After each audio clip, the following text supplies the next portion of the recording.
बिस्मिल्लाहिर्रहमानिर्रहीम, अस्सलामु अलैकुम। लाखों करोड़ों दुरूदो सलाम मोहम्मद मुस्तफ़ा सल्लल्लाहु अलैहि वसल्लम और आले मोहम्मद पर।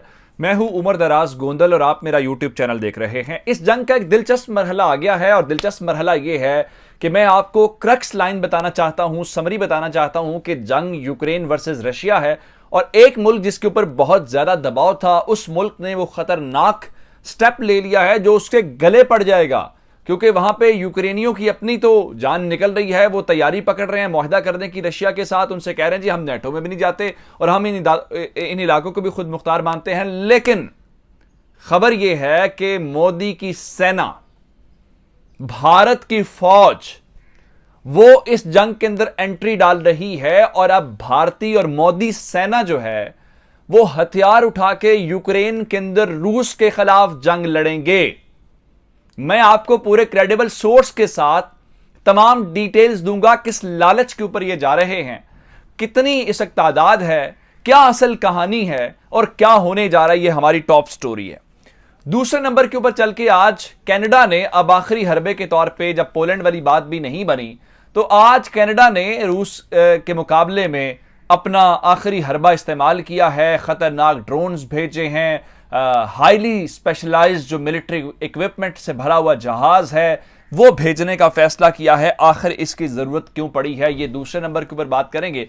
और तीसरे नंबर के ऊपर चल के ब्लिंकन ने अभी विजिट किया है पोलैंड का, दीगर रियासतों का, बाल्टिक स्टेट्स का। उसके बावजूद बात नहीं बनी और उसके बाद अमेरिका के सदर जो बाइडेन, जिन्होंने ऑयल के ऊपर पाबंदियां लगाई हैं, जो कह रहे हैं कि हम पुतिन को जीतने नहीं देंगे, उन्होंने फौरी तौर पे अपनी नायब सदर को यूक्रेन के बॉर्डर के ऊपर भेजा है कि शायद आपकी जाने की वजह से रूस को प्रेशर में आ जाए। तो ये क्या मामला है, इसके पीछे क्या लॉजिक है, ये तमाम तफसीलात आपके सामने रखेंगे। लेकिन अगर आपने अभी तक चैनल सब्सक्राइब नहीं किया और आप चाहते हैं कि आपको मुस्तनद और बरवक्त खबरें मिलती रहें, तो हमारा चैनल सब्सक्राइब कर लीजिए, बेल आइकन के ऊपर क्लिक कर लीजिए ताकि हमारी आइंदा आने वाली वीडियोस बर वक्त आप तक पहुंचते रहे।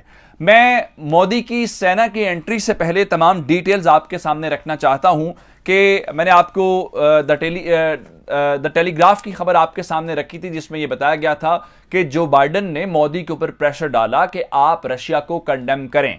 रशियन हुकूमत को लेके मोदी सरकार नहीं बोली, कंडेम नहीं किया।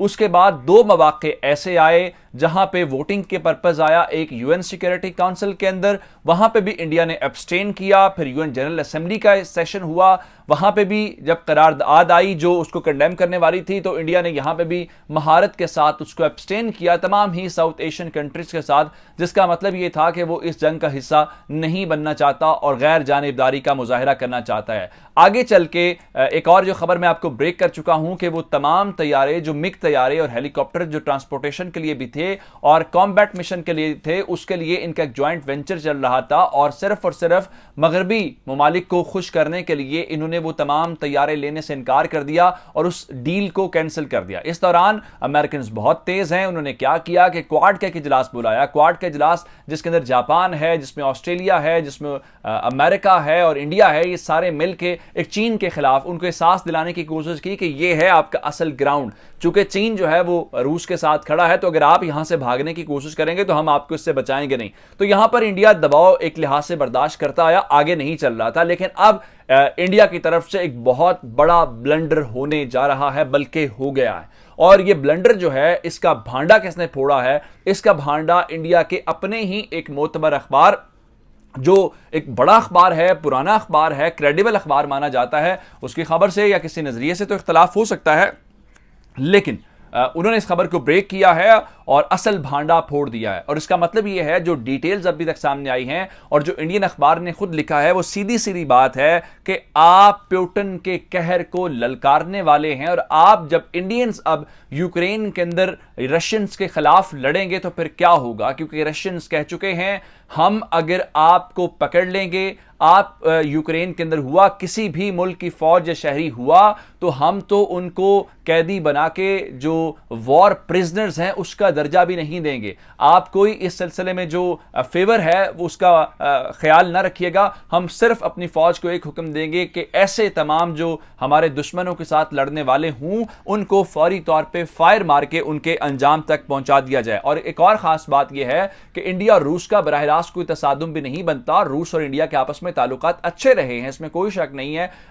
राइट एट दिस मोमेंट भी अगर आप देखें तो जो इंडिया है वो सबसे ज्यादा जो वेपन इंपोर्ट्स हैं, जो असलहा खरीदारी है, वो सबसे ज्यादा इस वक्त भी रशिया से करता है। गो कि अब वो अपने आप को शिफ्ट कर रहा है फ्रांस की तरफ, वो शिफ्ट कर रहा है इसराइल की तरफ, वो शिफ्ट कर रहा है अपने आप को अमेरिकन की तरफ, लेकिन अभी भी वो रिलाय करता है। अब मिग तैयारे देखें, दीगर तैयारे S-400 देखें, वो सारे के सारे रशियंस को, जब आपकी फौज उनके खिलाफ लड़ेगी तो फिर जाहिर बात है आप ये एक्सपेक्ट नहीं कर सकते कि रशियंस आपके खिलाफ कार्रवाई नहीं करेंगे। अब जनाब यारी मैं उस खबर के ऊपर आपको डिटेल्स लेके जाना चाहता हूं जो द हिंदू ने लिखी हैं। द हिंदू के मुताबिक जिस तरह से इंटरनेशनल ब्रिगेड तैयार की गई है, और इंटरनेशनल ब्रिगेड का पर्पस ये है मुख्तलिफ ममालिक के शहरी और मुख्तलिफ ममालिक के जो रिटायर्ड फौजी हैं वो इस ब्रिगेड का हिस्सा बन रहे हैं। और ज़ेलेंस्की खुद कह चुके हैं कि 16,000 जो फाइटर्स हैं वो दुनिया भर से आ रहे हैं। और मैंने आपको बरतानिया वाली जो बात है वो पिछली वीडियो के अंदर बता चुका हूं। तो द हिंदू के मुताबिक 500 इंडियन शहरी जो हैं वो अपने फॉर्म फिल्स करके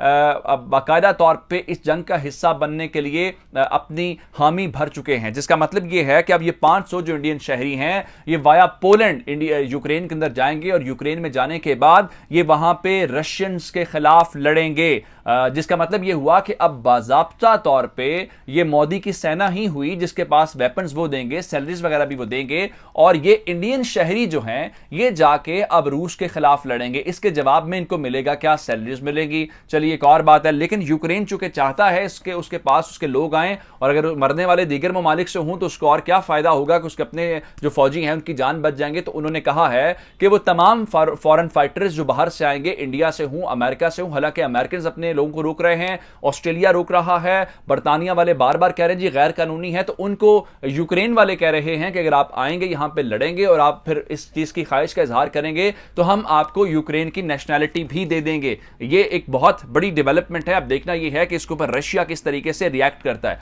लेकिन दूसरी जानिब रशिया को काउंटर करने के लिए पोलैंड से कहा गया कि आप तैयारे दें। पोलैंड ने कहा कि जनाब बिल्कुल भी नहीं देंगे। उसकी वजह यह है, फिर अमेरिकन ने कहा जी वो जो प्लान है वो हमने रिजेक्ट कर दिया है। हालांकि पोलैंड का पर्पस ये था कि अगर यहां से तैयारी उड़ के वहां जाएंगे तो ये हमारे ऊपर अटैक होगा, और नेटो वाली है, नेटो के फ्रेमवर्क के अंदर रहते हुए तो हम काम कर सकते हैं। जिसके बाद अब कैनेडियन मैदान में आए हैं और जस्टिन ट्रूडो ने अब जो यूक्रेन के प्रेसिडेंट ज़ेलेंस्की हैं उनके साथ बातचीत की है, उनके साथ राबता किया है, और अपने ट्विटर हैंडल से उन्होंने बताया है कि जनाब वो जो उनसे बातचीत करके उनकी सपोर्ट किया है। मैं आपके सामने रखना चाहता हूं जी कैनेडा टू सेंड, ये जो रशियन मीडिया है उसकी खबर है, Canada to send shipment of highly specialised military equipment to Ukraine. जिसका मतलब यह है कि वो यूक्रेन को इस वक्त असलहा भेज रहे हैं। एक और खबर सुन लीजिए कि Canada will send drone cameras to Ukraine amid Russian invasion.